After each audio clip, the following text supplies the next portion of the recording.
Holy shit, that's crazy.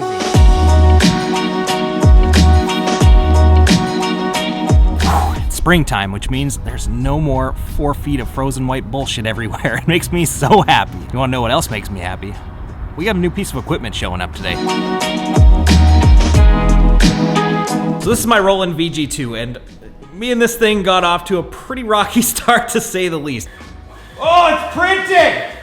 Fuck you! Woo! Some of you may have saw that in those videos when I got this thing, and it was just due to really shitty installation and training by the people I bought it from. But otherwise, once I got past that hurdle, this thing has been incredible. It prints so good, and I've been so happy with it. However, there is one area that is sorely lacking in this thing, and that is the cutter. This is a print and cut combo machine, but the cutting features were added as kind of an afterthought, in my opinion. Don't get me wrong, this thing does a good enough job to get you going, but it's missing a lot of really fine-tuning stuff. It's missing some kind of crucial features, and more importantly, it only has a drag knife in it, which means that the knife stays planted the entire time it's cutting the design, which is not something you want when it comes to detailed cutting. It does have tangential emulation in it, which means that the knife will pick up and plant down again in any corner, but they did something really stupid where you can only have tangential emulation going on if you have the overcut feature turned on. And what overcut is, it'll actually cut past the line in each direction to make sure that corner is cut clean,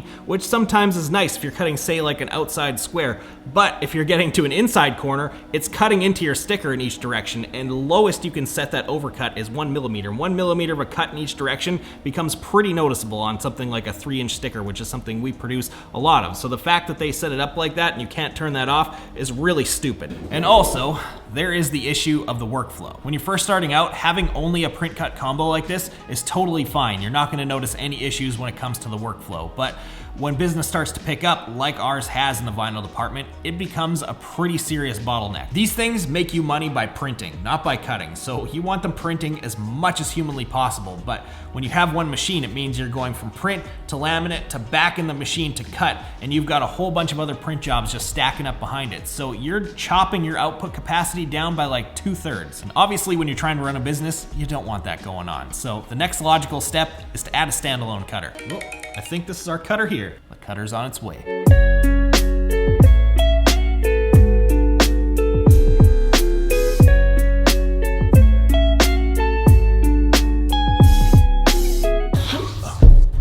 So, in this box lies a Summa S2T, probably one of the sickest roll-fed vinyl cutters out there right now. Let's get it out and put it together. Oh, the stamp is heavy as hell. I am absolutely terrified for this part. Thinking what I'm gonna do is I'm gonna try and get one end out, get it up on the table, and then pivot. Pivot! Pivot! Or, maybe I'll just lift the whole fucking thing at once. That seems safer at this point in time. That's what we're doing. Jesus Christ. Oh, that felt dangerous. If you get one of these, get a second person to help. You don't want to be doing what I just did with the $10,000 cutter. When it came to picking out a cutter, I stewed over this decision for like 2 months or something like that. It was crazy because it's not like this is a small investment. Any cutter of this size, at least for us here in Canada, is a 5-figure purchase. So I wanted to be damn sure I was getting the right one for my needs. And each one of them, they each had their own pros and cons. My initial thought was I was gonna get a Roland cutter because it pairs perfectly with my machine. The workflow would have been seamless. It would have pretty much been plug and play. But their cutter is only a drag knife, which again, that's the same issue with that machine. So that kind of killed that one for me. There's the Graphtec cutters, which I do own one. I own the 24-inch model of their top tier cutter, and it's okay. It's got kind of a tangential mode, so it'll pick up the blade and drop it down in corners and stuff without doing the whole overcut thing, which is pretty good. But the workflow on those for print cut is ridiculous. Like it's like 40 steps. It's nuts. So I did not want to deal with that, which left me with the Summa, and of course it had to be the most expensive one of the bunch. Son of a bitch. But this cutting head, this right here is why I bought this machine, because this is the only machine that has true tangential technology in it, which means that not only does the blade lift up and down when you're hitting corners, but the blade is also motorized. So if you're rounding out a circle or something like that, the blade is turning with it instead of relying on the force of the cut to turn the blade and riding on bearings and whatnot like every other cutter does. This thing's forcibly doing it, which is really cool and makes things super accurate. At least that's what they say. We're gonna find out though. So let's put that stand together, get this thing on it, and all that stuff.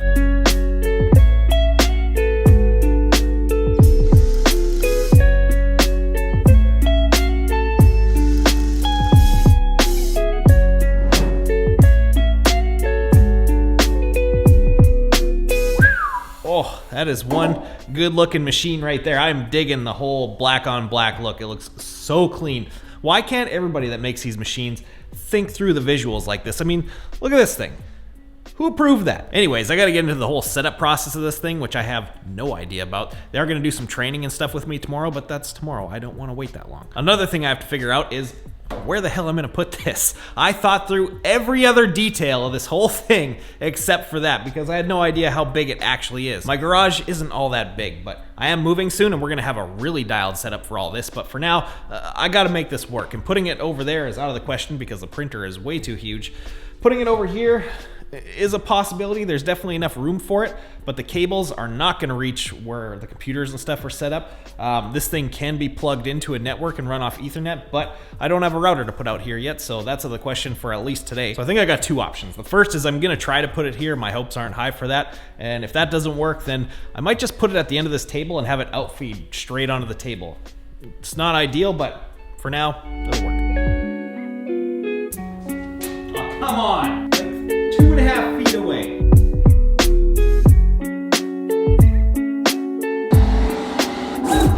Holy shit. So I don't have any idea how this thing works yet. I just loaded the software into the computer and opened that up and it's, oh my God, it's so bad.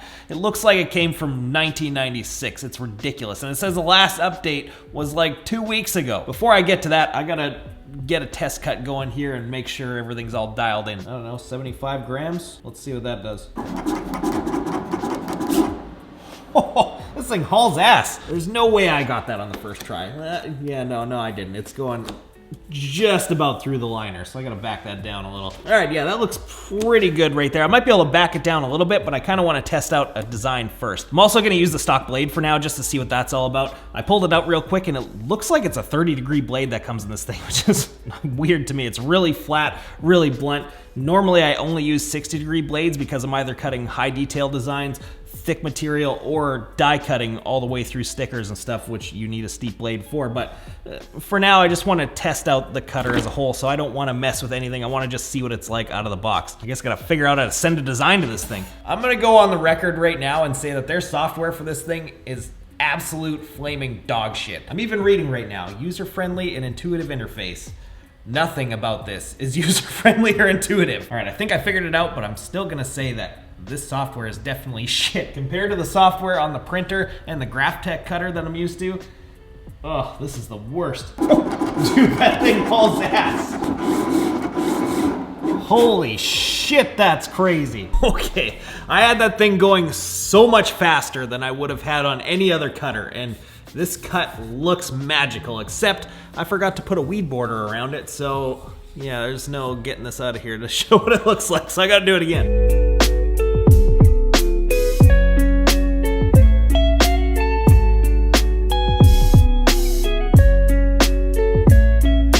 So shitty software aside, I can't believe how fast it cut this thing and how well it did it. My mind is blown right now. Of course, this isn't the most complex design in the world. There's a couple small detail things here just with these little slashes in the letters, but the fact that I cut it at more than double the speed that I can do on my other cutters, crazy. If I would have tried that speed on the other cutters, this thing would have just gotten blown apart. I'm kind of interested just to see how fast it'll go now before it makes any mistakes, so I'm gonna kick the speed up wide open all the way to the top. That was about 3/4 speed, so I'm gonna crank it full blast and let's see what happens.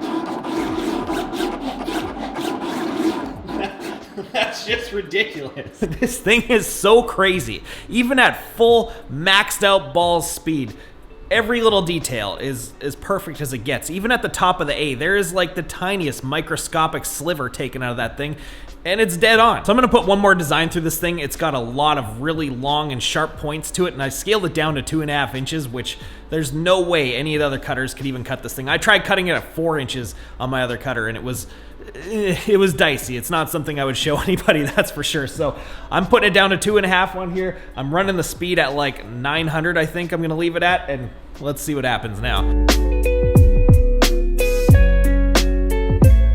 Come on, as if it just did that. I don't even think I'm gonna be able to weed this thing. That is fucking unreal, man. This shouldn't even be possible. Some of those little slashes in the letters are less than 0.5 millimeter. And we look in tight with the macro lens, they're cut perfectly. This thing was not fun to weed, and there's no way in hell I would ever produce anything this small with this much detail unless somebody was paying me a ridiculous amount of money, but it's nice to know that it's there. Well, so far so good, man. Other than the software hiccups, which hopefully I can resolve tomorrow, this thing is incredible, but I gotta wake up early in the morning and train on this thing so that we can unlock more features. Most importantly, the whole print cut functionality. So we're gonna do a little spin to the future.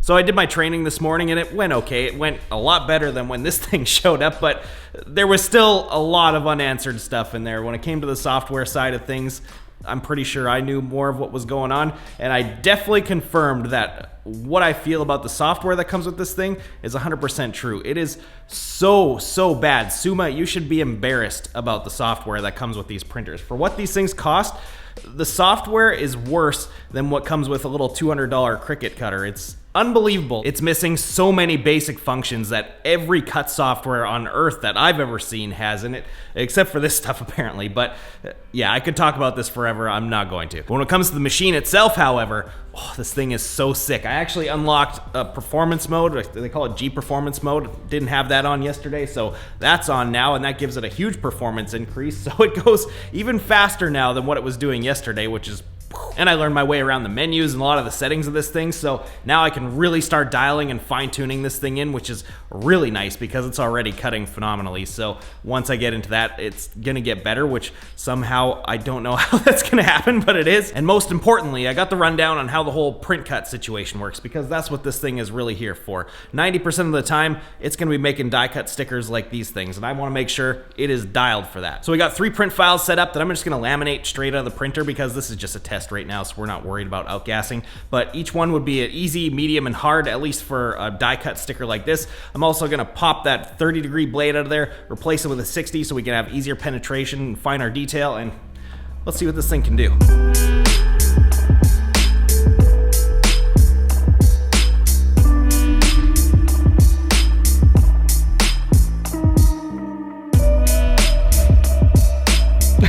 Shit, my little sample roll of vinyl ran out right when we got to the last one, so I guess we're only testing the first 2 designs.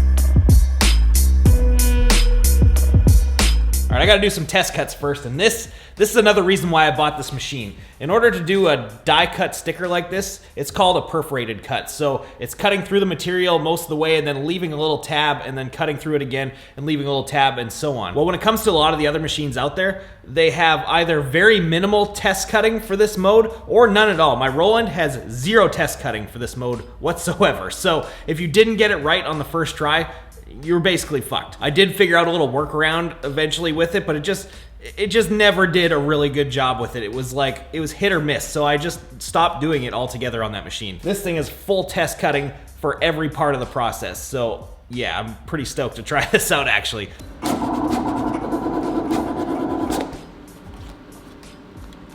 Cool, there we go. I think we're ready to go here, so pretty good. Check this out here. Oh, shit, yeah. Oh, that's money.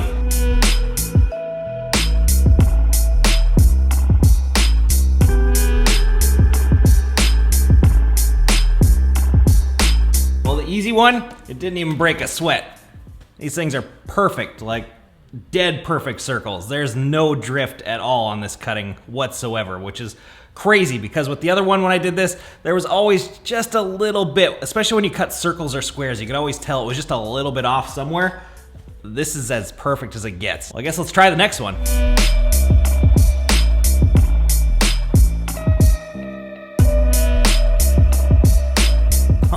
That's what I wanted to see. This thing is so clean. I definitely can back down a few of the parameters on this thing. A couple of the pressure settings are obviously too high because these were just kind of flopping right out of there. So I can definitely back down the full cut pressure a little bit and the half cut pressure quite a bit so that they hang on a little bit better and they're not just kind of flopping out as this thing's cutting. But otherwise, these are incredible compared to what I used to have. And this is actually a much thicker setup than I would normally use for these because this is some free sample vinyl and laminate that I had laying around. So between the vinyl and the laminate, this is more like a 10 to a 12 mil setup, whereas with a normal sticker, you'd be around a 6 to an 8 between the vinyl and laminate. So when we move over to the stuff that we're actually gonna use, it's gonna clean up a little bit more yet because the machine's working half as hard. But man, for a first try, I am thoroughly impressed right now. So I guess we make stickers now. This is something that I've been kind of like keeping under wraps for a while just because the die cut version of our stickers wasn't quite up to my quality standard. It's there now, so yeah, I guess we're making stickers now. Dude, I kind of want to try that last design that I ran out of vinyl on because it's got a lot more cutting going on, and I'll actually have to put it on the material that I use here every day because I ran out of the sample stuff. So, oh, it's a bunch more work. I got to reset the laminator and print. I'm just doing it.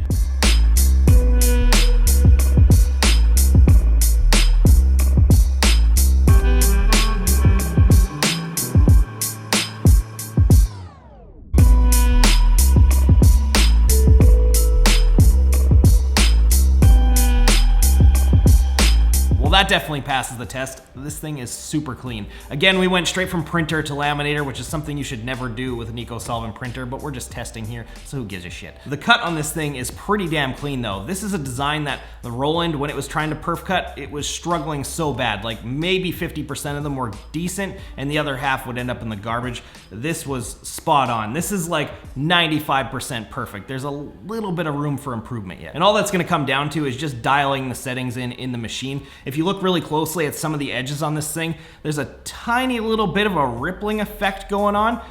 This will probably go away if I let these things sit overnight, but I'm pretty sure that's due to the fact that I was running this thing really damn fast, like way faster than you should ever run perf cutting on a machine like this, but I was just seeing what I could get away with and it was doing it, no problem. So yeah, I just gotta turn that down a little tiny bit and those will go away and they'll come out of the machine razor sharp and we'll be dialed. It's obviously way too early to give you any kind of review on this thing. I like to use stuff for a while first and sort out all the little bugs before I do that, but for a first initial impression on this thing, it is sick. I am super happy I bought this thing. On the machine side of things, no complaints so far. That cutting head is absolutely magical. I can't believe how fast I can run this thing and how accurate it cuts at those speeds.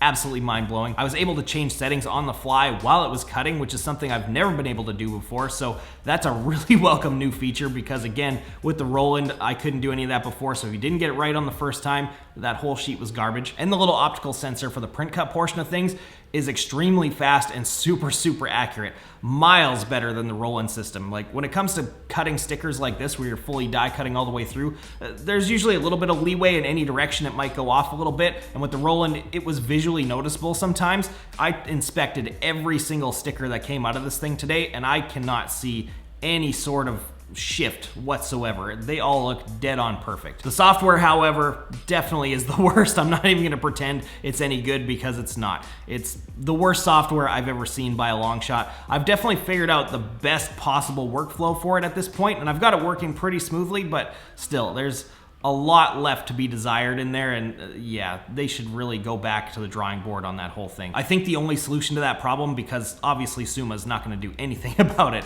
is to move over to a third-party rip software that supports both the printer and the cutter, which really sucks because this was already such a big expense and you'd expect the software that runs it to have basic usability features and not operate like a 3-year-old made it. And of course, the printer was another giant expense, and now adding a third-party rip software into this whole deal is another one because that stuff is not cheap. It costs thousands of dollars and it's a subscription model like everything these days, so you're paying a bunch of money every year to keep this thing going. But right now, weighing the pros and cons in my head, I think it's one of those things that I'm just gonna have to lube up, bend over, and accept because the workflow we have now, I can see that becoming an issue for a lot of reasons. It might be a time bottleneck, and it's definitely gonna be a root of a lot of mistakes and a lot of problems because there's so many moving parts going on in there. So yeah, I think I'm just gonna have to add the third-party rip in here and deal with it. But fuck yeah, man, I am super stoked. This is gonna open so many doors. Obviously now we can do retail ready die cut stickers, so that's really cool. Obviously, if any of you need stickers to get at me, I can make that happen. We can get into motocross and snowmobile graphics now, which is something I've wanted to do since I was a little kid. I'm really excited about that, so that's something that you should be watching out for in the future because I'm gonna be doing videos on that and learning the whole process behind it. It's gonna speed up the vinyl heat transfer production like tenfold, so that's really awesome because that's been picking up lately and it's been kind of tedious doing it just with the printer by itself. Plus with this cutting setup, I'm gonna be able to cut thick stuff really, really clean now. Things like Caesar brick, like what's on this hat, I'm gonna be able to cut it so much cleaner, so much faster, so that's awesome. So I'm definitely gonna be able to put a lot more of that into production. I think we'll do a video on that stuff soon also. But that's gonna wrap it up. Thank you guys for joining while I played with my new toy. I'm a big fan of it so far. And again, if you guys want stickers, you guys want anything from me whatsoever, just click the link down in the description below, head to my website, roguelabmfg.com, shoot me an email, and we'll get you sorted out. Thank you guys for watching. Make sure you click like on this thing. We'll see you in the next one. It does have tangential that's a hard thing to say, tangential emulation. It does have tangential, I cannot say that to save my life. Tangential emulation. That's the stupidest unpacking instructions I've ever seen. Ah, fuck off. To back down the little half cut pressures. Son of a bitch, every video I forget to turn that off.